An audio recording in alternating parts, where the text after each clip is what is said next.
So you want to start a YouTube channel for your business, but you have no idea where to begin, or you're worried that once you start, it's gonna be hard to stay consistent because of everything else you have going on. I completely get it. It can definitely feel like a lot at first. So in this video, I'm gonna break down 5 simple steps to take in order to get your channel up and running. And more importantly, I wanna help you avoid strategies that don't necessarily work for business owners on YouTube. So let's get into it. First, I put together a free guide called the YouTube Lead System. It's for female business owners that want to specifically use YouTube to generate leads and sales for their coaching, courses, memberships, etc. So I will link that for you down below. Step 1 actually has nothing to do with YouTube and everything to do with your business. There's really 2 different ways you can approach YouTube. The first is you might have an idea of what your niche is, you might have an idea of the audience you're trying to reach, but you don't necessarily have an offer yet. Like you don't have a course, a coaching program, or a membership that you want to sell. And so you want to publish some different topics on YouTube and see what your audience is resonating with. So basically you double down on the topics that are getting more reach. They're getting more views, engagement, etc. So basically your niche finds you in a way. And this is actually how I approached my first channel. I started it in 2020. I had no idea what I wanted to offer. Like I kind of knew like the audience that I was trying to reach, but like my niche found me because my 9th video was about selling digital products on Etsy. That blew up. And I was like, okay, I guess this is my niche. So I doubled down on that. And then eventually I sold courses on that. The second way is you know exactly who you're trying to reach. You know your niche, you have an offer already set up, or you're at least building one right now. And you want to use YouTube as a marketing tool to generate traffic and make sales with your offer. Now, as great as some of the vanity metrics look on my other channel, I do wish I approached it the second way, which is having an offer already and using YouTube to drive traffic to it from day one. Instead of me telling you like, nail your niche, I'm gonna rephrase it and say, get clear on your offer. What are you trying to drive traffic to with your channel? Is it a digital course, a coaching program, a membership? Who is it for, and what transformation does it offer? And what problem is it solving? Because honestly, with how busy you are as a business owner and everything else you have going on, there's no point in wasting time creating content, not knowing why you're creating it in the first place, right? Like without a clear intention. And although there are many different ways to monetize on YouTube through ads, affiliate marketing, sponsorships, those are all great. But from my experience, the best way to monetize on YouTube is to sell your own product or service. So even if you don't have your offer set up yet, at least have an idea of what you want to offer so you're only focusing on that specific person that would benefit from it. Because I promise you, coming up with content ideas when you know exactly who it's for is so much easier. Okay, so once you're clear on your offer and who it's for, which is basically the foundation of your channel, we can move on to the step that most people think about right away when they think of YouTube, the gear. I think I get the most questions around this topic, like what gear do I need to produce high quality videos for YouTube? So the first way I want to answer this is do not overcomplicate it. I can't tell you how many people, including some of my clients, go out and start buying all of this expensive gear because they feel like they need it. And then when they start to try to play around with the settings and try to figure out how it all works, they get so frustrated because it is a learning curve. Like you have to learn how to use the DSLR camera or a teleprompter or whatever it may be, that it makes them procrastinate on actually filming the videos. So let's talk about what you actually do need. First, for recording, use your phone. Seriously, I used my phone for actually until I reached 100,000 subscribers. I was using my smartphone. Grab a tripod from Amazon. I think the one that I bought is still just over like $30. I'll show it up here for you, but it's my favorite one. I still have it today. I've been using it for years and super affordable in my opinion. For lighting, just use a window. I'll actually pull up an image that I have of my old home office. You'll see a ring light there, but I didn't actually use that. That was my old tripod at the time. I just used the window for lighting. So just find a room in your home with a window, and that's all you need. Now, clear audio does matter, so I recommend grabbing like a cheap lav mic, like a lavalier mic that connects directly to your phone, and then will just clip to your shirt. Now, if you're using a new smartphone, you'll most likely need an adapter that will connect from your phone to your lav mic. So I'll show you what that looks like here, and you could just grab one from Amazon. That's literally all you need. Again, I did not upgrade any of my gear until I hit 100,000 subscribers because content value is so much more important than production value. So don't overcomplicate it. As for editing, I find this is also something that many people will find very overwhelming. And this is something that kind of made me procrastinate in the beginning too, because I didn't know how to edit myself, but I had a Mac and I had iMovie for free. So if you have a Mac, you can use iMovie for free. It's great. It has everything you need. And I actually edited my own videos for the first 2 years of my channel. And I just watched a bunch of free YouTube tutorials. They were great. I taught myself. If you have a PC, there are many different options you can use. A lot of people use Adobe Premiere Pro, Final Cut Pro, but you can use DaVinci Resolve. They have a free version as well. And honestly, keep your editing super, super basic. Just cut out any fluff or filler. You can add some text here and there to emphasize some points, and just add in like maybe some B-roll and stock footage that you can get from like a free platform. Pexels and Pixabay, they're really good ones to kind of browse through. Then to design your thumbnails, you can just use Canva. I used Canva for a while, I think for like 3 years of my channel. I didn't use Photoshop. And if you want to save time, you can use Canva templates as well. Now, after you've made all of these decisions, the next question becomes, what do you actually film? What do you talk about in your videos that will not only get discovered, get watched, but also turn your viewers into leads and customers? And remember, you can grab the YouTube lead system, which I've linked for you down below. It's absolutely free.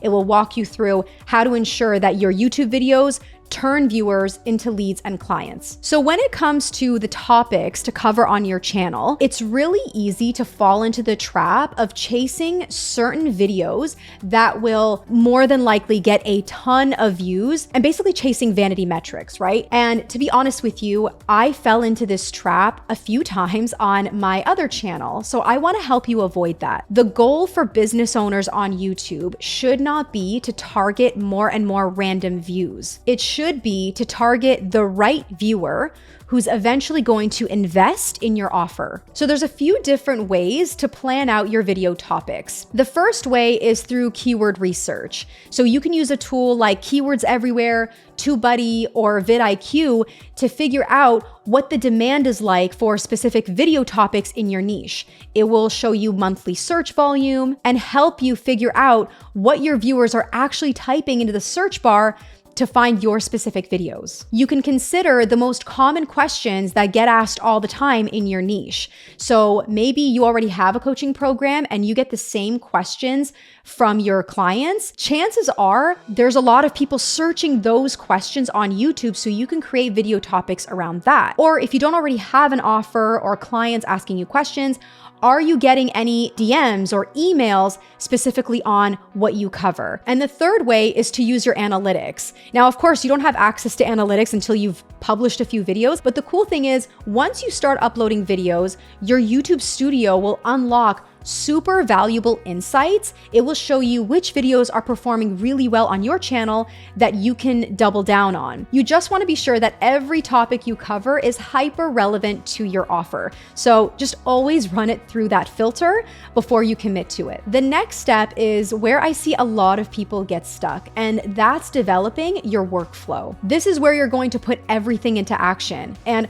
once again, as super busy business owners, we struggle to stay consistent with creating content, right? Just like you, I have my own business to run. I have a super active toddler that I want to be present for. And then of course, my personal life that I want to prioritize as well. And so coming up with a workflow that allows me to stay consistent on YouTube without burning out is very important to me. So I'll explain how I use batching to manage all my tasks. And it's something I wish I did sooner. For the first, I'd say year or year and a half of my channel, I used to do everything for one video at a time every single week. So I would research, plan, record, edit, and publish my video, one video, all in 1 week. And then once that video was published, I would then go back and do it again. So one video every single week. Felt like running on a hamster wheel. Like, it was exhausting. I was working full time, so I didn't think I had the time to batch all my tasks when it actually would have saved me a lot of time. But it's like, think about it, especially like for us ladies, like if you need to like do your makeup, I need to do my makeup, I need to straighten my hair, and then I have to get like my lighting up, I have to set up my gear. having to do that every single week was such a waste of time.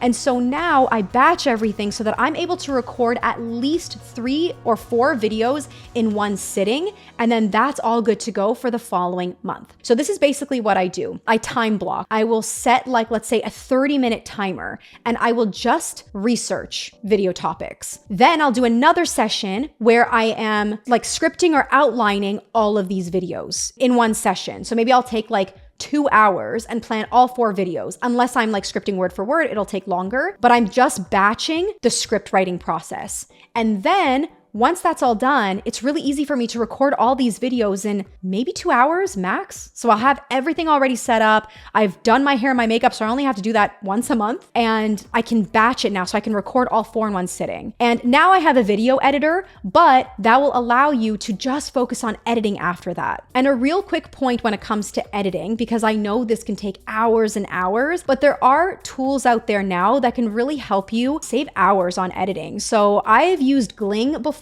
You can use their free version, and Descript is also a good one. I haven't tested it out, but a lot of people say that Descript is also really good, so you can definitely check those out. You would be amazed at how much time batching all of your tasks will save you. Now, I know that batching can feel a little overwhelming in the beginning because you're still learning everything, right? So you don't have to do this right away. You can start with 1 video at a time, but as soon as you start getting comfortable with it, I would recommend moving up to batching 2 videos at a time. Then you can move up to 3 videos. And then I wouldn't move past 4 videos, but definitely get comfortable with the process first, and then you can batch more and more. But there is another trap that I don't want you to fall into. So I had a client come to me and say, she was doing such a great job at batching all her videos. She was recording 4 videos in one sitting, but then what would happen is the 4th video would be published, and then she forgot to batch the next 4. She was very comfortable with oh, it's all done for the month, I'm just going to be publishing, and then she forgot. So what I do now, because I used to do this too, I actually pull up now my content calendar, and not only do I put in when my videos are coming out, but I actually put in when I need to script my video and when I need to film my next batch. So you have your tasks inside your content calendar, as well as the content that's coming out. Now, I mentioned earlier in this video that I really want to help you approach YouTube as a business owner, because there are a lot of strategies on YouTube, right? On how to grow on YouTube, how to get more subscribers, etc. But a lot of these strategies are catered toward influencers and content creators. So these strategies might not necessarily work for business owners that have something to sell. So in order for you to get the most out of your channel and truly grow your business, you need to know which metrics to focus on. Because once again, it's really easy to focus on how many views and subscribers you're getting. But these are the metrics you should track consistently. So the first is CTR, which is your click-through rate. And that's calculated based on how many impressions your video gets. So basically how many people actually saw your video come up, and from that pool of people, how many decided to click on your video. And I typically try to aim for a CTR of at least 4 to 5%. And then of course, anything higher is great. So what I would recommend for you, instead of looking at an industry standard, figure out your baseline. So if you're getting, let's say 2% or 3%, then always try to aim higher, try to bring it up a little higher. And so your CTR is it's heavily determined by the topic you're covering. So how relevant is it to your target audience, the title, and your thumbnail. So the packaging, or I like to call it the cover of your video. And I talk more in detail about that in another video, which I will link for you down below if you want to figure out how to improve your title and thumbnail to get your clicks up. The second one is average view duration. So this is going to tell you how much of the video people are watching. I typically like to aim for 40% or higher. I don't always get that, but I'm always working on